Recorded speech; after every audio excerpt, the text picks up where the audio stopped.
उत्तर प्रदेश में कुछ दिन पहले ही कुछ ऐसी घटनाएं हुई हैं जो कि काफ़ी हैरान कर देने वाली है। आपने मेरठ का कांड सुना होगा, मुस्कान और साहिल वाला, जिसमें मुस्कान ने अपने प्रेमी के साथ मिलकर अपने पति के 10 से 12 टुकड़े किए थे और फिर उसी टुकड़ों को एक ड्रम में भरकर सीमेंट डालकर जाम कर दिया था। अब ये मामला ठंडा भी नहीं हुआ था कि उत्तर प्रदेश का ही एक ज़िला है अलीगढ़, जहां पर अपनी बेटी की शादी से 9 दिन पहले ही मां जो कि अपने दामाद के साथ फरार हो जाती है और जब पुलिस के सामने वह अचानक दामाद के साथ पहुंचती है और कहती है कि जो मेरी बेटी ने बताया था कि मां जो गहना पैसा लेकर गई है, मैं वहां से 10 रुपये भी लेकर नहीं गई हूं और अपने साथ में सिर्फ मोबाइल लेकर गई हूं।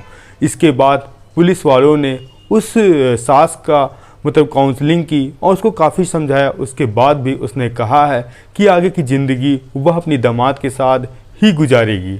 और अभी यह मामला ठंडा भी नहीं हुआ था कि उत्तर प्रदेश का ज़िला है गोंडा, जहां पर एक मां ने अपनी बेटी की शादी के महज 9 दिन बाकी थे और फिर वह अपने दामाद के साथ फरार हो जाती है। और जब इसके बाद पुलिस दोनों को बरामद करती है, उसके बाद वह माँ एक ऐसी बात बताती है जो कि काफ़ी हैरान कर देने वाली है। आप भी सोच रहे हैं कि यह महिला ने उस दामाद को अपनाया या अपने पति को अपनाया। जब आप जानेंगे तो आप भी हैरान हो जाएंगे और जब वजह जानेंगे तो इससे ज़्यादा और चौंक जाएंगे। आइए इस कहानी को विस्तार से जानते हैं और समझने की कोशिश करते हैं।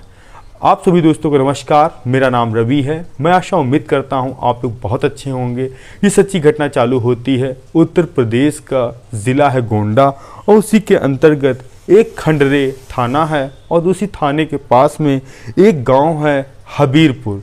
यहीं की रहने वाली एक महिला जिसका नाम उमा देवी, जो कि अपने पति और बेटी और बेटों के साथ रहती थी और जो उसकी बेटी की शादी थी 9 मई 2025 को होनी थी और वह महिला 25 अप्रैल 2025 को सुबह करीब 7 बजे अपने पति से कहती है वह किसी काम से बगल वाले गांव जा रही है और आधा से 1 घंटे में लौट आएगी।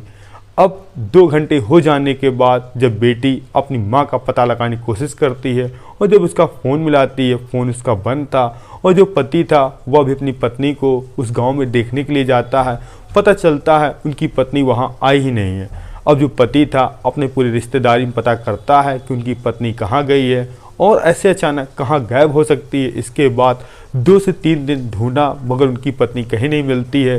फिर थक हार के वह बेटी जिसकी 9 दिन बाद शादी थी और उसका पिता पहुंचते हैं पास के थाने में, अपनी पत्नी की मिसिंग कंप्लेंट दर्ज कराते हैं। अब पुलिस वाले उस पति से उस महिला की पत्नी की फ़ोटो लेते हैं और आसपास के थानों में सर्कुलेट करते हैं और फिर पता लगाने की कोशिश करते हैं यह महिला कहाँ है। तभी 29 अप्रैल 2025 को पता चलता है जो कि पास का ज़िला है बस्ती और उसी के पास ही एक दुबुलिया जो कि गांव है, वहीं पर वह महिला एक युवक के साथ खड़ी है और बस का इंतज़ार कर रही है और कहीं भागने की फिराक में है। अब पुलिस वाले दोनों को पकड़ते हैं, थाना लेकर आते हैं और उस थाने को इन्फॉर्म करते हैं जहां पर उस महिला की मिसिंग कंप्लेंट थी। तो पता चलता है वह महिला अपने दामाद के साथ घर छोड़कर आई थी और भागने की कहीं फिराक में थी। अब पुलिस वाले उसको उस थाने में सुपुर्द करते हैं और उसके पति को इन्फॉर्मेशन करते हैं।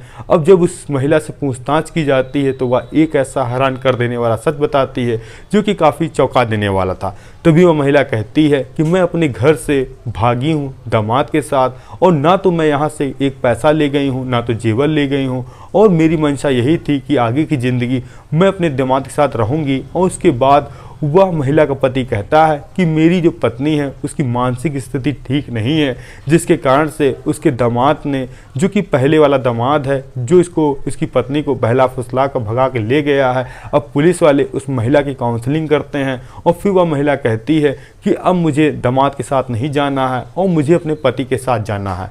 अब पुलिस वाले कहते हैं कि यह तुम्हारा दामाद कौन सा है और यह तुम्हारी पत्नी के करीब कैसे आया। जब वह महिला इसका सच बताती है वाकई हैरान कर देने वाला है। तभी उमा देवी कहती हैं आज से लगभग 6 महीना पहले अक्टूबर का महीना था और मैं अपनी बेटी की शादी के लिए एक लड़का देख रही थी। तभी पता चलता है जो कि दुबोलिया थाने के पास ही एक लड़का जो कि रामस्वरूप जो कि काम धंधा करता है और वह काफ़ी होनहार है, वह मेरी बेटी की शादी के लिए बिल्कुल सही रहेगा। तभी हम दोनों अब बेटी और बेटे को दिखाते हैं और देखने के बाद दोनों पसंद कर लेते हैं और फिर आगे शादी की डेट बढ़वाने की बात होती है। और जो रामस्वरूप था मेरी बेटी को मोबाइल गिफ्ट देता है और जिसके बाद अक्सर बेटी और रामस्वरूप अक्सर बातचीत किया करते थे। 2 महीने बाद ऐसा कुछ होता है कि रामस्वरूप मेरी बेटी से शादी करने से मना कर देता है। कहता है कि आपकी बेटी का व्यवहार बहुत ख़राब है, वो छोटी छोटी बात पर लड़ती है, मैं आपकी बेटी से शादी नहीं कर सकता। तभी वह कहता है कि जो मोबाइल है वह मुझे वापस कर दो और मुझे कोई रिश्ता आपकी बेटी से नहीं रखना है। अब माँ जो बेटी की थी वह अपने दामाद को समझाती है। इसी दरमियान ही दोनों में ऐसा कुछ होता है कि एक दूसरे को पसंद करने लगते हैं और अक्सर जब कभी समय मिलता वह सास अपने दामाद से घंटों घंटों बातचीत करती है। और इधर दूसरा साल आ चुका था 2025 और फरवरी का महीना था।